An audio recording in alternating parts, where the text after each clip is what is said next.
Welcome to NLTV, Season 2, Episode 10. Okay, coming up tonight, we're going to meet one of our very own members, Liz Miller, who is an epidemiologist.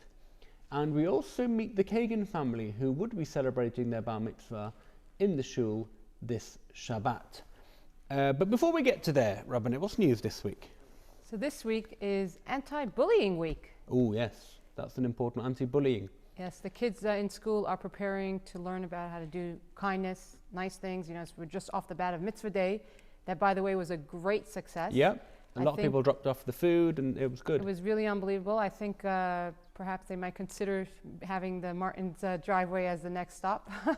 That's good. It was easy for people to do mitzvahs every day. Every day. But you know what? People came out and in carloads and yasher koach to the community who did good.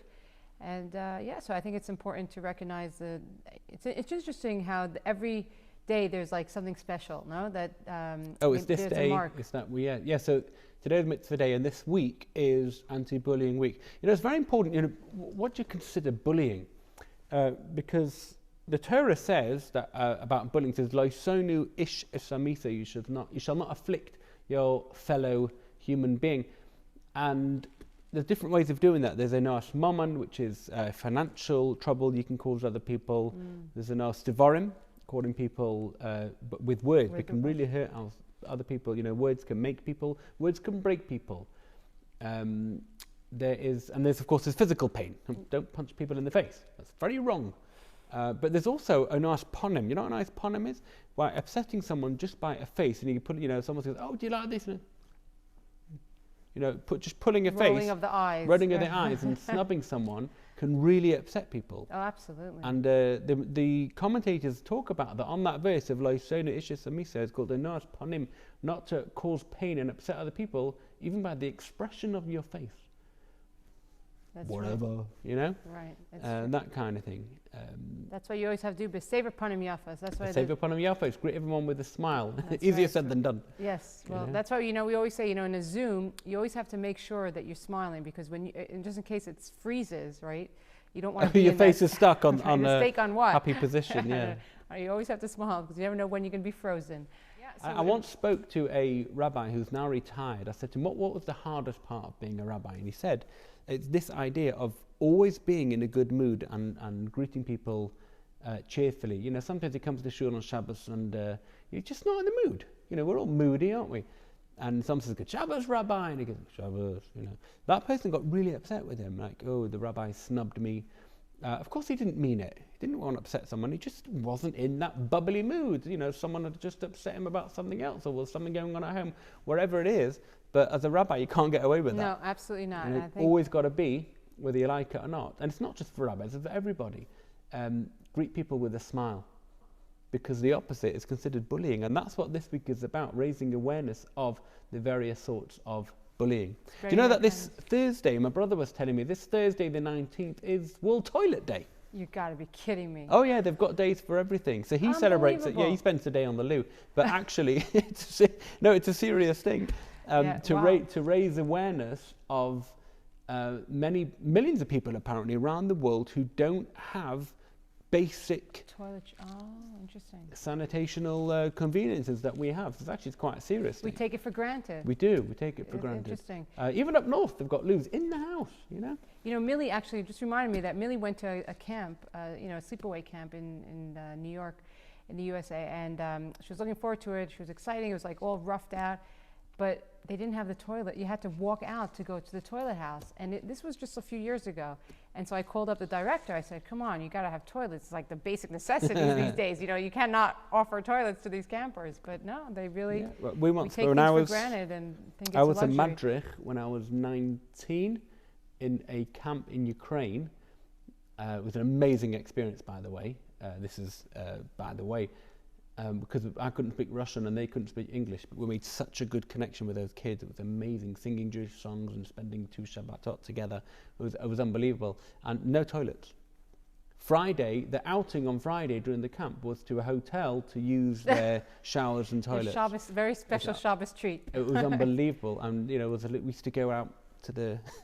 There's no Erev on Shabbos to take what you need Unbelievable. Okay, too much information. But people live like that. So I think it's important to recognize Toilet Day. So that's on Thursday. And I remember coming home and my parents had just had their bathroom redone, and it was such a luxury. But yeah, that's what World Toilet's about. You appreciate the little things that we take for granted. So it's always like that. I mean, last week I chipped my thumb on a potato peeler. Yes, I was peeling potatoes. You're getting ready for Hanukkah? No, for Shabbos. Okay. And even doing up your buttons, you don't realise you're using your thumb for everything, and when it hurts, you take it for granted what a little thumb can do. And we do take a lot for granted. So that's what these things are all about, just to raise awareness. So we have very exciting news that we also have news that there's a vaccine in the making. Would you like to be the guinea pig? So there are already people, who came out and volunteered for that, and they're getting really close. And I interviewed Liz Miller, who's been, who works in epidemiology. Exactly, in the Public Health of England and the World Health Organization, in doing research around this. So let's go over to hear what she has to say. So welcome, Liz Miller, to Norrisley TV. Thank you for joining us. So Liz, you're wearing two hats this evening. You work for the Public Health of England and the WHO, World Health Organization. Please give us a little bit of background of what do you do in both? I know for WHO, they are trying to organize protection trials with various candidate vaccines, particularly in low and middle income settings. Africa, South America, places where perhaps big pharma might not go to do trials. So I'm assisting WHO in evaluating the various candidate vaccines that have applied to be in these trials, from China, from Italy, from North America. There's about 150, 200 candidate vaccines out there. Wow, that many. Different stages of development. And do they talk to each other? Do the different trial researchers, scientists? Well, there are a lot of initiatives of trying to do trials with a common protocol, so that the results that you get for one vaccine will be comparable as far as possible, across studies. But it's also quite a competitive environment, particularly for the big pharmaceutical companies. There's quite a lot at stake here. Although I have to say that I think there's been a tremendous sort of public spiritedness in the big pharma, in terms of hoping that all candidates come on stream, because no one manufacturer can supply the global needs. That's what I'm doing for WHO. For Public Health England, I'm running a study to look at how well I should say, COVID transmits in the household. If you've got somebody who's infectious in the household, what's the likelihood that other members of the household will come infected? What is what's called transmission probability? That study is, we're just writing it up at the moment. And when the vaccine comes in, we will extend the study to look at how well, if you're vaccinated and you're one of the few who do get COVID despite being vaccinated, how well are you going to transmit in the household situation, or are you actually protected against transmission as well as protected against developing severe symptoms? Wow. So there's still, an awful lot we don't know about how these vaccines are going to work. As far as the vaccine, hit the news. Everybody's really excited. Okay, so when we could book our next holiday, but we need to hold our horses a little bit. I think so. Well, we know who is recommended to be amongst the first group of individuals vaccinated. If people are interested, they should go on the web and put in JCVI, that stands for Joint Committee on Vaccination and Immunization, COVID vaccine. And you'll see there what the interim guidelines are for who's going to get the vaccine when the first supplies become available. There's been a huge amount of work going on behind the scenes, predicated on the assumption that there will be a vaccine, without the actual certainty that there would be. So the interim guidelines as to who should be recommended to have it first, when supplies are necessarily limited. There's been a massive amount of work planning how the vaccine would be rolled out. I mean, this isn't something that's going to vaccinate 1 million people over the course of a winter.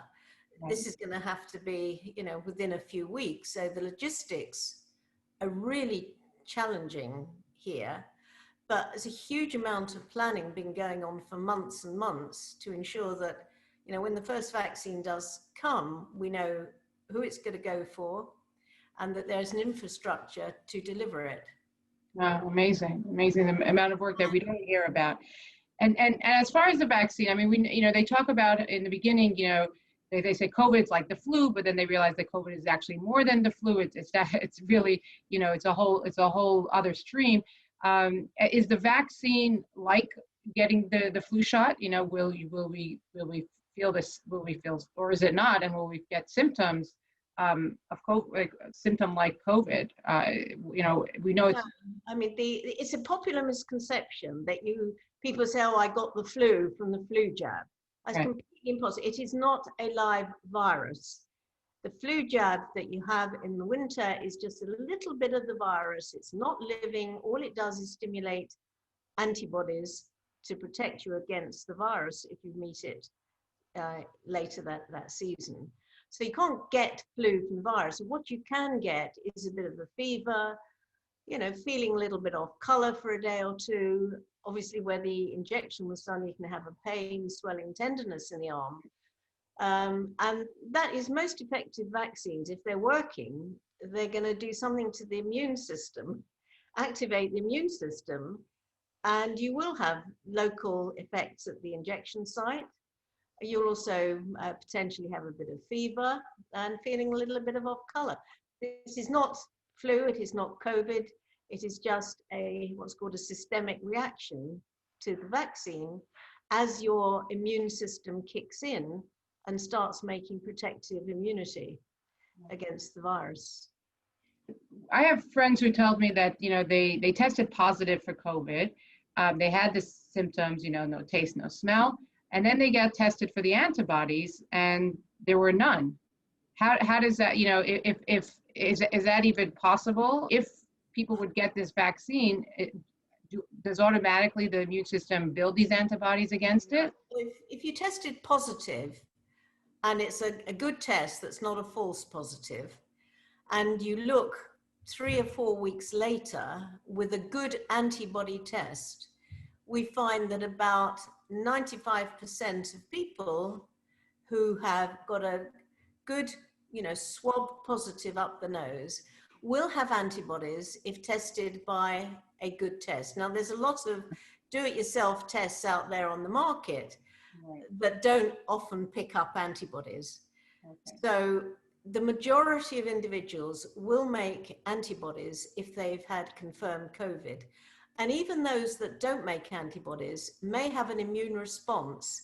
They may have what's called a cellular response, which isn't detected in the antibody test, but nevertheless will give them protection. And those what's called T-cell responses tend to last quite a long time. So even though the antibodies wane, you can still be protected. Yeah. Now with the COVID vaccine, from most of the papers I've seen, you do get virtually all of the recipients making these antibody responses and also making these T-cell responses. So, I mean, it looks very good. Whether older people will be as well protected, most vaccines don't work as well in older people. The antibody responses tend to be a bit lower.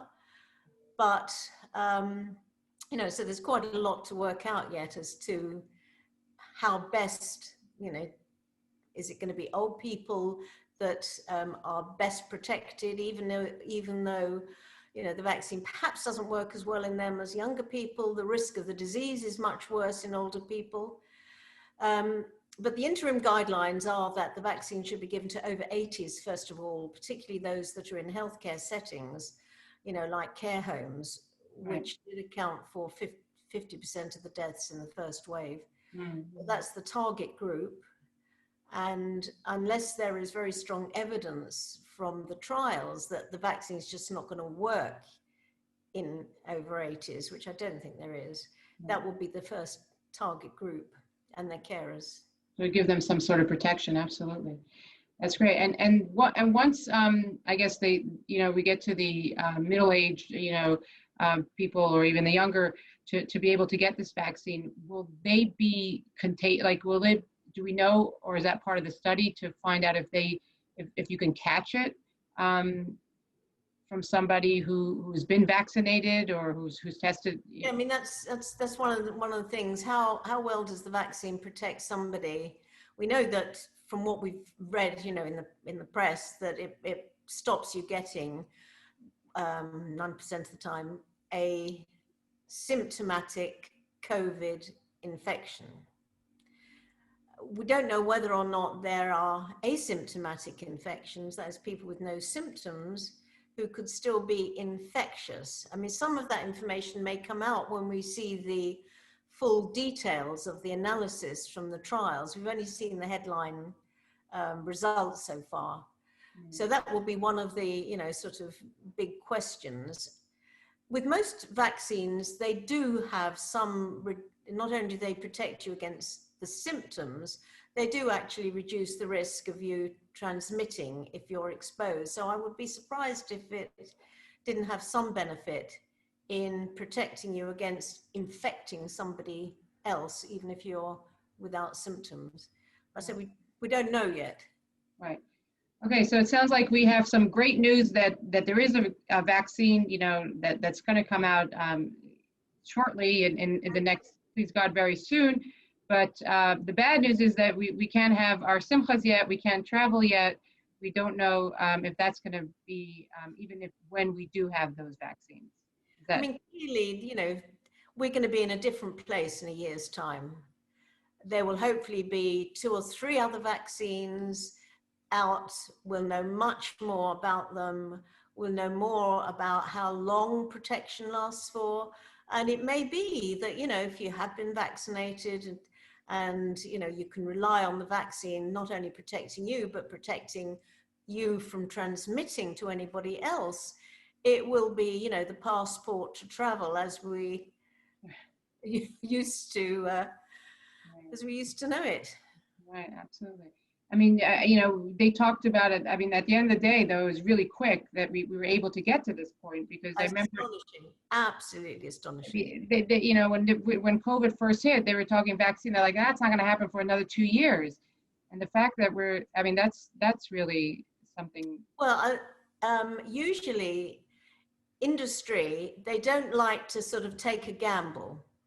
So they will do things sequentially. They're not going to go into a big, what's called a phase 3 protection trial unless they're really confident that this candidate's, going to work. So they take things more slowly.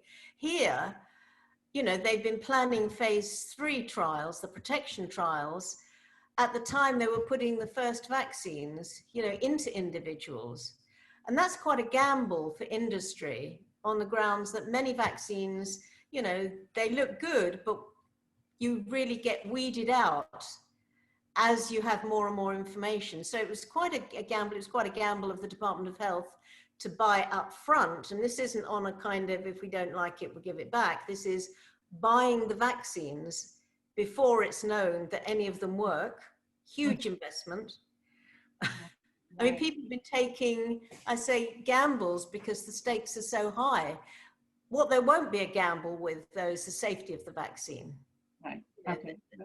The due process will be followed, as with all vaccines. Yeah, I mean, there'd be 40,000 people in each vaccine trial, at least. So a large number of people will have been followed up in detail. Now, they won't have been followed up at the time the vaccine is launched for 3 years, obviously.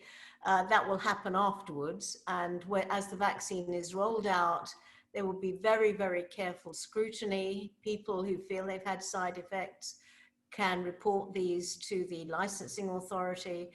These vaccines will be put under a microscope as they are being rolled out. But I mean, the cost of having another wave of deaths like we had in the first wave, like unfortunately is having in the second wave, it's just unconscionable. This is a very serious infection which has completely altered our way of life. Right. No, absolutely. Well, thank you for all the work that you do behind the scenes, in ensuring that we receive the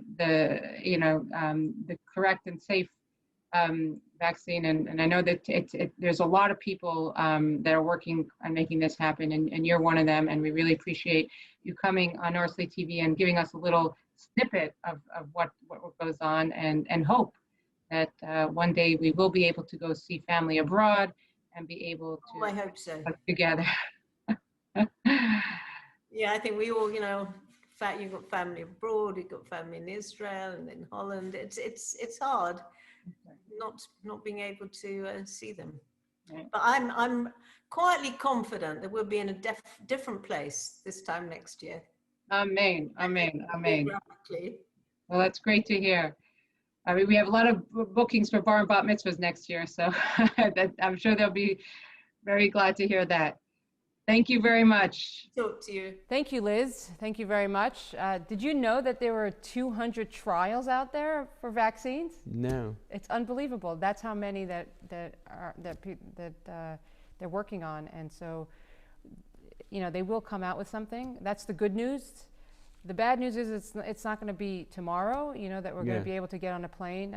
But definitely she's very positive. Do you think we'll go back to normal afterwards? Yeah, I think so. I mean, it's like a regular vaccine, that you get for the flu. It's the same type of thing. So it should be able to protect us. And it's what's amazing, and what I had with Liz is that they were talking 2 years that it was going to be in the making, and now that we're not even a year into it, they found that's something. Good. Well, let's hope and pray that it works, and we should all be well and live a semi-normal life. Yes, yeah, and stop the sicknesses and the deaths. We have to hopefully only have good things. And talking about happy occasions, we had this weekend, we were supposed to have in Shul. Yeah, Ryan Stock would have been this week. We celebrated that last week before the lockdown, as we did with Jacob Kagan, who would have been this week. So let's go meet the Kagan family. Big mazel tov from all of us. What wonderful laning you did. So we're here in Shul. This is pre-lockdown, pre-recorded, and we had a wonderful rendition of Parashat Toldot. So your Bar Mitzvah Sedra is this week, and we want to master. How do you feel now yourself, now that you've done it? I feel relieved. Well, you should do after getting all that out of you. It was amazing. How long have you been learning? Last 9 months. 9 months. Now we're with Chazan Avrami. Yeah. It was amazing, and it was such a lovely service in the shul. How do you feel? Lexi, you spoke amazingly together with Jacob, together with Gabriel. It was really lovely. Thank you. Yeah, and how did you prepare it with like 12 hours notice?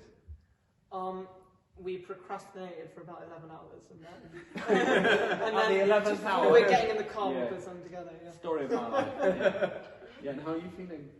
Well, for us it was actually pretty stress-free, because we got a text message from Chazan Avrami on Saturday night to say, it would be sorted, and everything was. It was amazing, the support that we got from Chazan Avrami and Rabbi Friedman. And, wonderful, that's wonderful. So. And you spoke amazingly. Thank you. Well, the whiskey always helps, to kind of get through that's my secret. And it's wonderful. Look, I just want to wish you all, on behalf of the entire Norrisley family and the entire community, I want to wish you all mazel tov. Thank you. Many more simchas. And we look forward, once the shul reopens, you will still get called up. Excellent, yeah. You'll get your Re'ah, Baruch Hu Es Hashem, Hameh. Torah. Hey, you've got it! There you go, you've got it. And then there's a bit for you to say as well. We'll do that nearer the time, and whenever that will be. Meanwhile, I'll wish you a mazel tov, and thank you for joining, for celebrating here, and Thank you. Thank you to the shul and everyone for making it so wonderful for us. Thank you. Cheers. Thank you. Thank you. That's it. Thanks. That was quite a way to celebrate. You know, they did it in shul, and they had an amazing last minute. Everybody got together. They had 24 hours to organise it, and it was a really nice service. And someone even mentioned, you know, I think I prefer this than the Shabbat morning. You know, I don't want to get too carried away. You know. Well, you know, they were able to have music, and you won't get it that was really on Shabbos, nice. yeah. And they were able to film it, so it was really something special. And you know, we always have to try to make the best of the situation. Yeah, and now that we're davening at home, I'm actually going to be giving a talk about that next week, about how to make the most of your davening experience at home. How can you inspire yourself? So we're doing a two-part series on prayer. We're calling it Siddur Satnav. First one is Wednesday night this week at 7 o'clock, which will focus on about learn your way around the Siddur, how to follow a shul service, and then next week we'll focus on how to make the most of davening at home, because next week we're still at home and there are many people who are still not coming back to shul until this vaccine, please God, does come. And we'll be talking about that. We'll be in shul. Yeah, even but there are those who are keeping right. away, you know. Yeah, that's true. That's true. For good reason, I hope.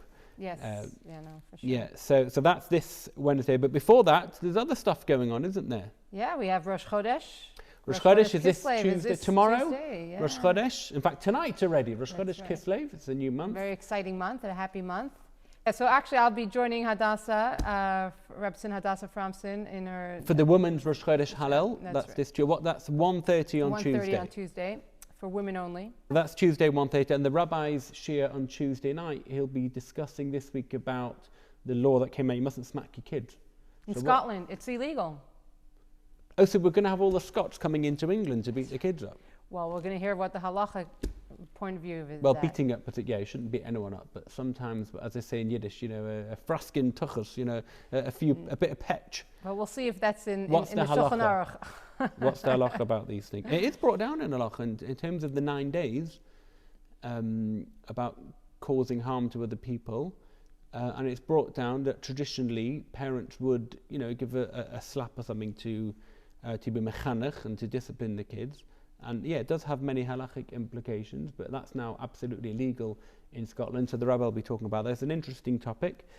So that's the two things on Tuesday. Yourself, lunchtime, the rabbi in the evening. What else have we got here? I'm just looking at my information sheet here in the studio. And then next week on Wednesday, we've got the big Simcha celebration, which is the United Synagogue Central event with singer Eitan Freilich. And he'll be mentioning all the people during these 4 weeks whose simchas have been affected during because of the lockdown. So it'll be a nice evening of music and song, and a mazel tov to all those who were celebrating, including those many families from our own community. So do tune into that. But still before that, on Sunday, I believe, Rabbanit, you're meeting Ann Neuberger. Yes, very exciting. And it's going to be, it's really the spin-off event for the women's programming that we're going to have once a month. A woman, an inspirational woman that will be meeting in different fields. She's going to kickstart off the program, so we're looking forward to doing that on Sunday. Yeah, so there is stuff happening. Do tune in. BAT is back for the children's program. Yeah. There are more youth activities taking place now. There is a lot of stuff.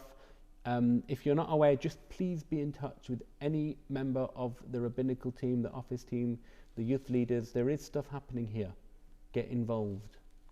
So we're going to end off this evening with another little tribute to Rabbi Lord Sacks. Oh, that famous Oseh Shalom clip. Shalom clip, he took the mic. We're going to end. He loved his music above everything. He loved music. He loved music. It was amazing that he incorporated all that into his drasha. He, quoting Leonard Cohen and so on and so forth. I mean, the tributes and the memories and the articles that are coming out is just unbelievable from all directions, and you get a little snippet of who he really was. And we're going to end with a little musical tribute to him. Thank you. So thank you for joining. And it's good night from both of us here at Norris Lee.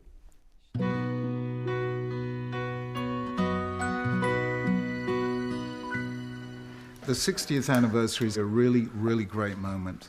And we know that when we're really excited that something great has happened, we have to sing a song to Hashem. And the best song we can possibly sing is Oseh Shalom Bimramav Hu Yaseh Shalom Aleinu. We want just one thing above all, for Israel, for the Jewish people, for the world, that there should be peace. Here we go. Oseh shalom bimromav, uyaseh shalom, shalom aleinu, v'al kol Yisrael, v'al kol Yisrael, v'imaru, v'imaru, amen. Oseh shalom bimromav, uyaseh shalom, shalom aleinu, ve'al kol Yisrael.